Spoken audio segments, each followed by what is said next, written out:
le monde. Donc, au nom du collectif Solidarité Kanaki 18, donc, on souhaite la bienvenue pour ce film, pour cette soirée. Solidarité avec les indépendantistes kanaks, au nom de Claire Dumas et nous-mêmes. Donc, je vais d'abord présenter le collectif. Alors, le collectif Solidarité Kanaki 18 est composé donc Attaque 18, l'Union départementale CGT 18, la CIMAD 18, le comité de vigilance, la FASTI, la LDH, LFI 18, le mouvement de la paix 18, le NPA 18, le PCF 18, le PCOF 18, le POI 18, Solidaire 18, la Confédération paysanne et les Amis de la Commune de Paris. Voilà. Donc, vous mettre un petit peu dans l'ambiance avant de voir le film, puisqu'il faut venir un petit peu voir ce fameux caillou qui est très très méconnu en France. Ça a fallu les événements pour qu'on fasse connaissance. Donc, en fait, la Nouvelle-Calédonie a été colonisée en 1853 par la France. Alors, c'est un archipel de Kanaki, Nouvelle-Calédonie, qui est, depuis fin 1886, réinscrit sur la liste des territoires à décoloniser. Alors, il faut savoir que c'est une colonie de peuplement, en accaparant les terres des autochtones, en brisant leur culture, et d'ailleurs en profanant les grottes, et une lutte de résistance inégale, et c'est en fait une extermination du peuple kanak, puisque 50% du peuple kanak va disparaître. Donc c'est ça qu'on appelle une colonie de peuplement. Ça veut dire que ça consiste d'abord à massacrer ceux qui se surpassent. Parce que ça, il faut rappeler. Et donc, la tête du chef à taille, on l'a mis dans le on l'a coupé, on l'a mis dans le formol, et on l'a exposé à l'exposition coloniale à Vincennes. Voilà. Et donc, le peuple kanak, pour le colon, pour la France coloniale, le peuple kanak doit rester minoritaire dans son propre pays. C'est ce qu'on appelle une colonie de peuplement. Alors, coloniser, donc c'est un territoire, donc d'un point de vue, c'est un territoire au niveau de la Charte des Nations Unies, c'est un territoire non autonome, selon l'article 73 de la Charte des Nations Unies. Alors, puisqu'on a aussi redécouvert cette charte récemment, puisqu'il y a eu une enquête de la section des droits de l'homme de l'ONU qui sont venus dans notre Calédonie. Alors, son peuple dispose du droit à l'autodétermination et à l'indépendance, conformément aux résolutions donc 1514 et 1541 de décembre 1960. L'ONU reconnaît le droit à l'autodétermination interne au peuple kanak de Nouvelle-Calédonie en tant que population autochtone bénéficiant d'une protection juridique particulière. Alors, en application de la résolution 2625 de l'Assemblée générale de l'ONU, la Nouvelle-Calédonie dispose d'un statut séparé et distinct par rapport à la France. Donc, le territoire relève du droit international. Il est sous la responsabilité française, certes, mais la France n'est que puissance administrante et doit rendre des comptes à l'ONU jusqu'à l'aboutissement du processus de décolonisation. Vous voyez, on est loin du compte. Alors, le processus de décolonisation s'est traduit par différents accords sur lesquels je ne vais pas revenir. Accord de Nouméa, etc. Donc, on pourra y revenir pendant les débats.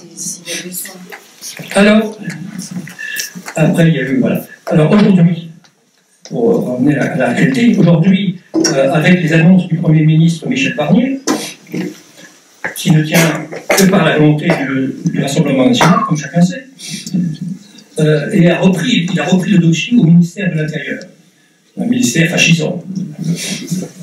Alors nous disons, qu'est-ce que nous disons aujourd'hui? Quelles sont nos revendications? Quelles sont les revendications du peuple kanak et donc du collectif de soutien? Nous disons oui à la reprise du dialogue. Mais il faut des actes. C'est bien la France de Macron qui a, avec sa loi constitutionnelle d'élargissement du corps électoral afin de maintenir le peuple kanak en minorité, a provoqué les émeutes, les morts et les 2 milliards de dégâts, le chaos économique et social. Donc nous exigeons des mesures immédiates, en premier lieu, pour les masses populaires touchées par l'envolée du chômage, menacées de tomber dans la précarité, la pauvreté, voire la famine, pour se soigner, aller à l'école. L'État colonial, qui est coupable, pouvoir payer. Deuxièmement, on réclame le retrait massif des troupes, gendarmerie, armée, police du territoire, l'arrêt de toute répression. Et troisièmement, immédiatement, la libération des prisonniers politiques de la CCAT, qui est incontournable, car il ne peut y avoir de dialogue en écartant les forces indépendantistes. Voilà, donc résumer aujourd'hui la situation d'aujourd'hui pour introduire le film.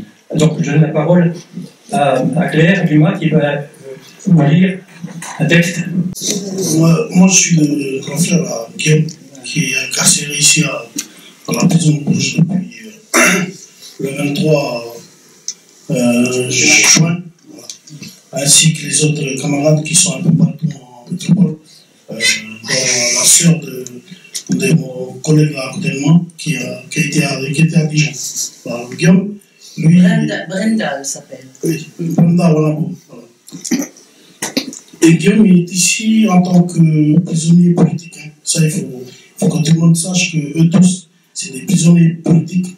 C'est des gens qui ont été déportés et puis éloignés des bases familiales et tout ce qui le cocon familial. Donc nous, tout le monde n'a pas peur de dire aujourd'hui, là-haut et ici, que c'est des prisonniers politiques tous, ainsi que tous les autres métiers qui ont été aussi envoyés ici. Parce qu'il y en a beaucoup aussi qui sont là, qui sont venus entre-temps, qu'on a pas de visuel dessus depuis un moment, puis que là on commence à recenser pas mal de nos jeunes qui étaient sur le barrage sur nous-mêmes. Guillaume, il est là, il est agriculteur, lui, de profession, dans l'agroforestation, foresterie. Voilà. Tout ce qui, il a ramené ce petit travail là-haut il y a 5-6 ans où il a été chercher pour la connaissance en Belgique, en Hongrie. Il s'est fait un peu sur le réseau ici en métropole, en France. Et du coup, depuis 5-6 ans, il a ramené l'agroforesterie en Calédonie, dont il a ouvert 2 grosses sociétés qui s'occupent de ça au gouvernement, où il est élu de la Chambre de l'agriculture. Et ça, il l'explique dans son texte. Alors, voilà le texte de Guillaume Rama, mon parcours. J'ai quitté l'école à l'âge de 16 ans parce que j'ai pris connaissance de l'allégorie de la caverne de Platon. Platon, le philosophe. Une fois que j'ai compris l'allégorie, la métaphore de Platon, je décide de me former par moi-même. Je décide de devenir autodidacte et d'apprendre par moi-même à me façonner, me sculpter moi-même. Je choisis 3 métiers dans lesquels me former: l'agriculture, la psychologie et la finance. Je décide d'apprendre en premier l'agriculture, la base. Je passe à un CAP horticole à la Chambre d'agriculture, à l'UBA sans doute. Je fais 2 ans de formation et 1 an de CDI avec l'objectif de créer un projet agricole sur l'île d'Épave, parce que c'est l'île de votre famille, J'ai 19 ans lorsque je finis ma formation agricole. Je me forme alors à l'entrepreneuriat durant 1 an. Je pars en Hongrie, en SVE, Service volontaire européen, pendant 1 mois. À mon retour de Hongrie, je décide d'approfondir mes connaissances sur 6 disciplines cognitives: la neuroscience, la psychologie, la philosophie, l'anthropologie, la linguistique et l'intelligence artificielle. J'étudie pendant 1 an, en plus de la création du projet TradTech, Tradition et Technologie, comment créer un pont entre la tradition et la modernité. Je décide aussi de me former en tant que thérapeute et coach. Je fais 1 an de formation autour de la psychologie positive. J'utilise des outils pour régler des conflits coutumiers et autres. Je me forme ensuite à l'agroforesterie, à la biologie et à la microbiologie. Je signe avec l'Union européenne un contrat expérimental de 3 ans pour la régénération du sol et le stockage du carbone.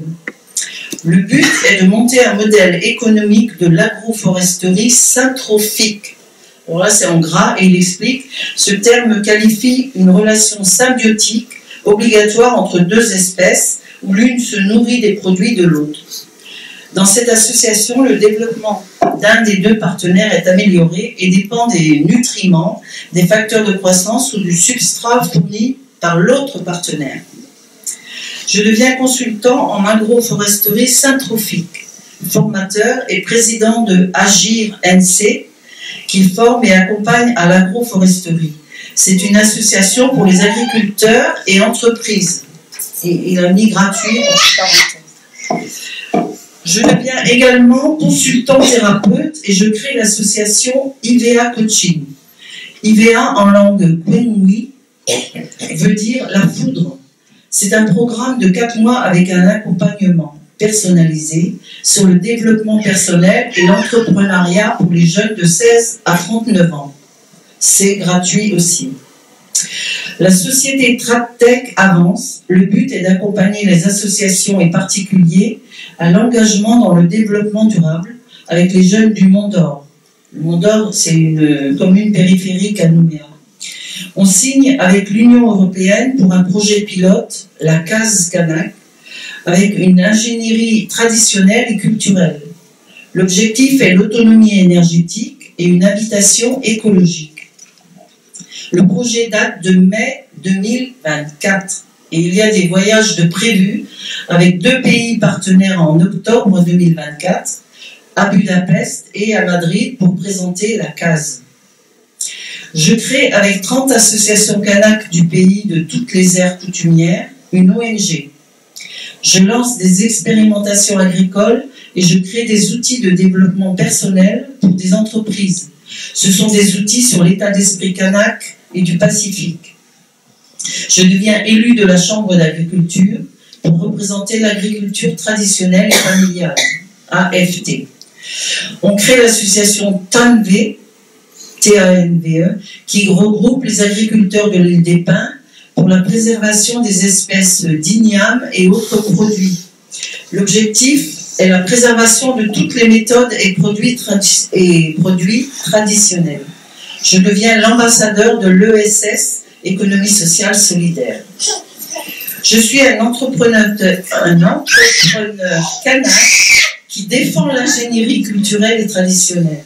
Je suis engagée dans l'écologie, le développement durable, dans la psychologie positive et dans l'agriculture régénérable. Je regroupe tout cela dans le concept que j'ai créé avec TradTech pour la création d'un incubateur social, économique, environnement et culturel.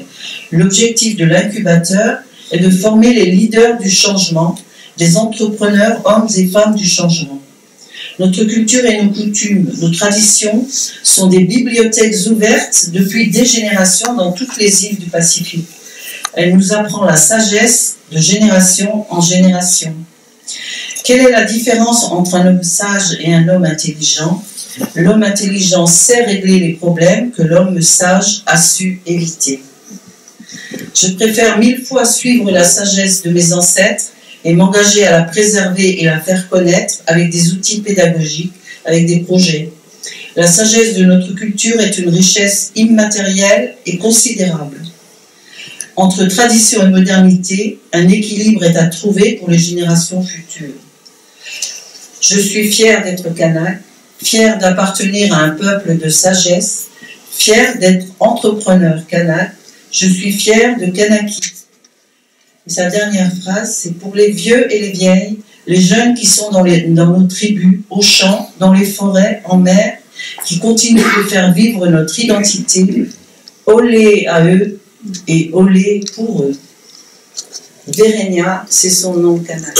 Olé, ça veut dire merci. Hein. Oui, c'est merci.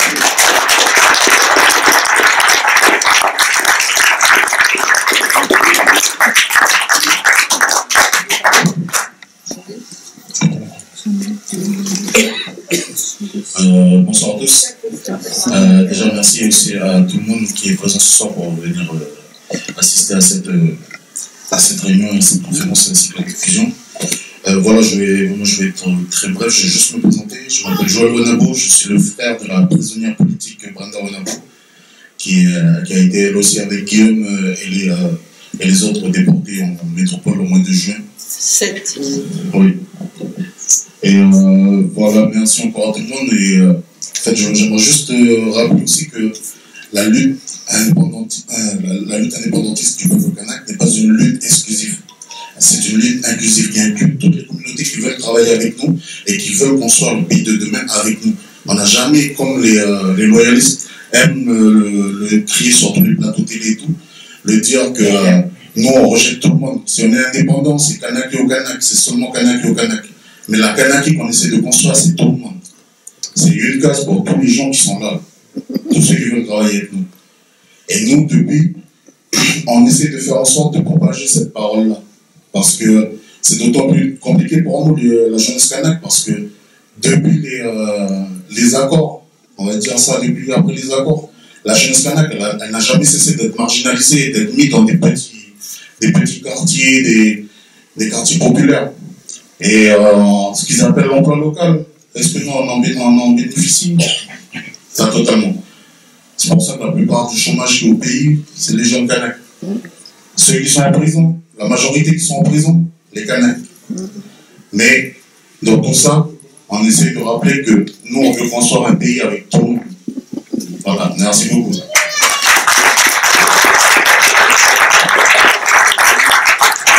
Oui, juste une présentation très rapide. Donc, pour surtout remercier la réalisatrice Dorothée Tromparan, qui est réalisatrice avec Emmanuel Debouge, parce que je l'ai rencontrée à un festival cet été à Douarnenez. C'est un festival que je vous recommande. Il y a un catalogue sur la table si vous voulez le consulter. Bon, cette année, c'était un festival consacré au Brésil, mais ils avaient ajouté dans la programmation le film que l'on va voir ce soir, en raison des événements, je pense, qui avaient eu lieu précédemment. Donc, je voulais remercier Dorothée Tromparan parce qu'elle nous a permis donc de diffuser ce film ce soir gratuitement.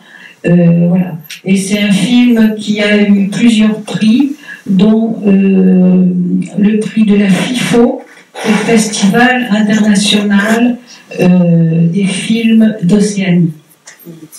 Voilà, donc le film dure 1 heure, hein, je crois. 52 minutes, je crois.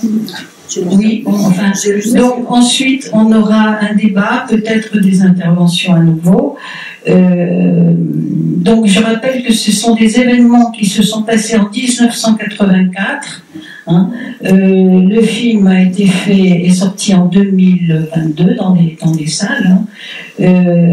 Et donc ce sont des rencontres, des interviews avec différents protagonistes. Bon, je ne vais pas dévoiler le film, vous allez comprendre.